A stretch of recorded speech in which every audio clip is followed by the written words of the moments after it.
नमस्कार। तो आज हम बात कर रहे हैं बांग्लादेश की, जो इस वक्त एक बहुत बड़े राजनीतिक संकट से गुजर रहा है। शेख हसीना के इस्तीफे के बाद से ना देश में एक तरह का पावर वैक्यूम, एक खालीपन सा आ गया है। और ठीक इसी मौके पर एक ऐसे शख्स की वापसी हुई है जिसने पूरे देश की सियासत में मानो भूचाल ला दिया है। आज हम इसी पूरे मामले को समझने की कोशिश करेंगे। तो सवाल यही उठता है कि क्या ये एक अकेला इंसान बांग्लादेश को इस मुश्किल से बाहर निकाल पाएगा, या फिर उसकी वजह से देश और भी गहरे बंटवारे की तरफ चला जाएगा। ये एक ऐसी सिचुएशन है जिसका असर बांग्लादेश के पूरे भविष्य पर पड़ना तय है। चलिए जरा और गहराई से समझते हैं कि आखिर हो क्या रहा है। देखिए, बांग्लादेश में इस समय राजनीतिक तौर पर माहौल बहुत ही अस्थिर है। सत्ता का कोई एक केंद्र नहीं है, लोकतंत्र की बुनियाद कमजोर लग रही है और सड़कों पर हिंसा का माहौल बना हुआ है। और इसी तनाव भरे माहौल में जब तारिक रहमान पूरे 17 साल बाद अपने वतन लौटे, तो सोचिए, उनके स्वागत के लिए 1 लाख से भी ज्यादा लोग जमा हो गए। ये सिर्फ एक भीड़ नहीं थी, ये उनके मजबूत राजनीतिक समर्थन का एक जीता जागता सबूत था। तो आखिर ये तारिक रहमान है कौन, जिनके इर्द गिर्द ये पूरा सियासी तूफान खड़ा हो गया है? आइए इनकी कहानी को थोड़ा समझते हैं। इन्हें डार्क प्रिंस के नाम से भी जाना जाता है, यानी अंधेरे का राजकुमार। और ये नाम उन्हें ऐसे ही नहीं मिला। जब उनकी मां खालिदा जिया प्रधानमंत्री थीं, उस दौरान तारिक पर सत्ता के बेजा इस्तेमाल और भ्रष्टाचार के इतने गंभीर आरोप लगे कि उनकी छवि एक बहुत ही विवादास्पद नेता की बन गई। सच कहूं तो उनका राजनीतिक सफर किसी फिल्मी कहानी जैसा ही है। 1988 में राजनीति में एक जबरदस्त एंट्री की, फिर 2007 में गिरफ्तारी हुई और 2008 में वो देश छोड़कर लंदन चले गए। उन्होंने तो कसम खाई थी कि वो कभी वापस नहीं आएंगे, लेकिन देखिए 17 साल बाद उन्होंने अपनी वो कसम तोड़ दी है। और बात यहीं खत्म नहीं होती। आप जानकर हैरान होंगे कि उन पर भ्रष्टाचार के 1 या 2 नहीं, बल्कि पूरे 84 मामले दर्ज थे।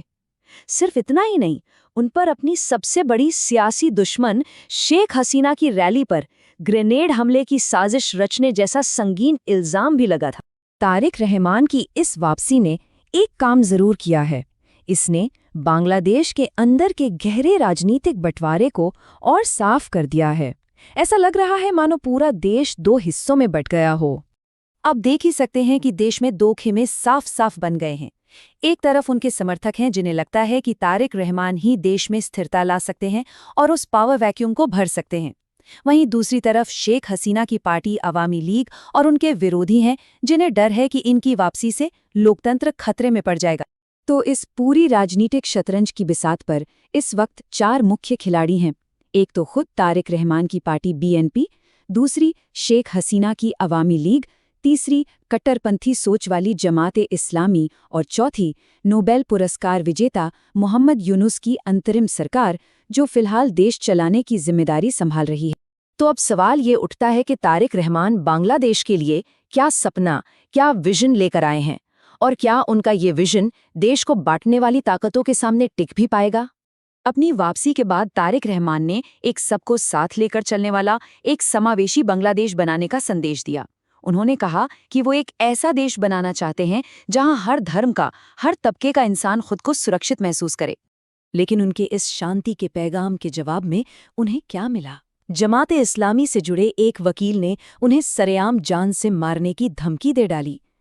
ये घटना दिखाती है कि उनके रास्ते में नफरत और हिंसा की कितनी बड़ी दीवार खड़ी है। और ये मामला सिर्फ धमकियों तक ही नहीं रुका है। देश में अल्पसंख्यकों पर हमले बढ़ते जा रहे हैं। दीपू चंद्र दास और अमृत मंडल जैसे बेगुनाहों को भीड़ ने मार डाला। ये बताता है कि राजनीतिक नफरत की आग में आम इंसान किस तरह जल रहा है। तो अब सबसे जरूरी सवाल कि अब आगे क्या होगा? बांग्लादेश का भविष्य बहुत ही अनिश्चित नजर आ रहा है।